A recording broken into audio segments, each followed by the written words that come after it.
Hello everybody, I'm Mike Welch coming to you from a sunny but somewhat chilly Churchill Downs with another edition of the Daily Racing Form Kentucky Derby Clocker Report, brought to you by the good folks at Spendthrift Farm, home to #1 sires in a mischief, Omaha Beach, Vacoma, and Yaupon. Well, the Chief Wallaby bandwagon got a lot more crowded this morning after his penultimate Derby work here. There are only two workers today during the Oaks Derby session. Chief Wallaby for the Derby and Lorelei Lee for the Oaks, but it was Chief Wallaby everybody was here to see, and boy did he deliver. With Junior Alvarado aboard, he went in company with stablemate Gilded Bandit, who was a maiden winner in his last start with the 93 Buyer over at Keeneland.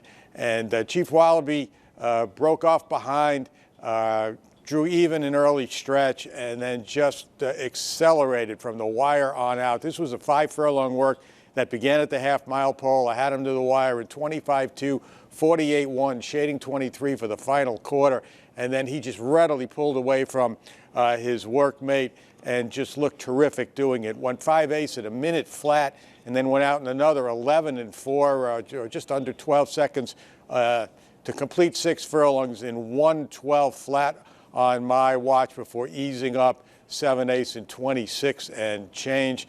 The racetrack was on the fast side today after the renovation break, but nonetheless, this was quite impressive. Now, Chief Wallaby has run 3 times, none of those races in blinkers. He has now worked twice in a row with the blinkers on. He has a habit of cocking his head out a little bit when he works.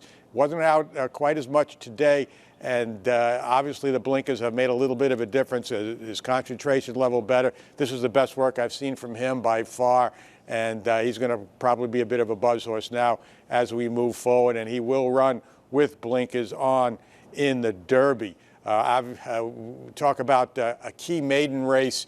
Chief Wallaby beat the Puma in both their debuts back at Gulfstream Park earlier this winter, and now both of them coming into the Derby off just terrific workouts. The Puma down in Florida over the weekend, and Chief Wallaby here this morning. Lorelei Lee for the Oaks also went in company, just went an easy half-mile for trainer Mike Maker, 24-48-1, galloped out in 1:01 and 2. Other than that, pretty quiet here on both the Derby and Oaks front.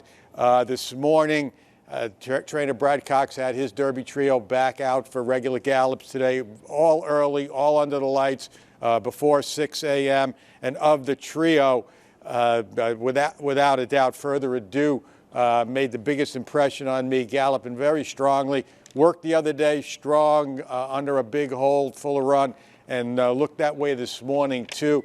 The rider kept him out near the middle of the racetrack, so he didn't just do too much. He was going along at a little slower than a 2-mile clip, but just looked very good. And he too has gained a lot of fans here with that work last weekend. And again, we'll add some for those who watched that gallop this morning. As for his Oaks horses, Brad Cox sent them out late after the 9 o'clock break, with Paradise going first, and then Prom Queen at 9:45, among the last horses to train this morning with a leisurely gallop, 1.25 miles, again, right before the track closed. I did not see any of the Marcassi horses today train. They were all out at 5:15 yesterday, the first horses on the track. Did not notice any of them today talking about silent tactic for the Derby, Search Party, and County Stars for the Oaks. Maybe Monday just an ordinary day off for everybody in the barn, so we'll look for them tomorrow. It's like a stock market for racehorses. Morningline.io. Universe. This is a horse that's knocked on the door at a high level, and he's very competitive at graded stakes level, and just a good colt overall. Morningline.io. Buy, sell, trade, own the game.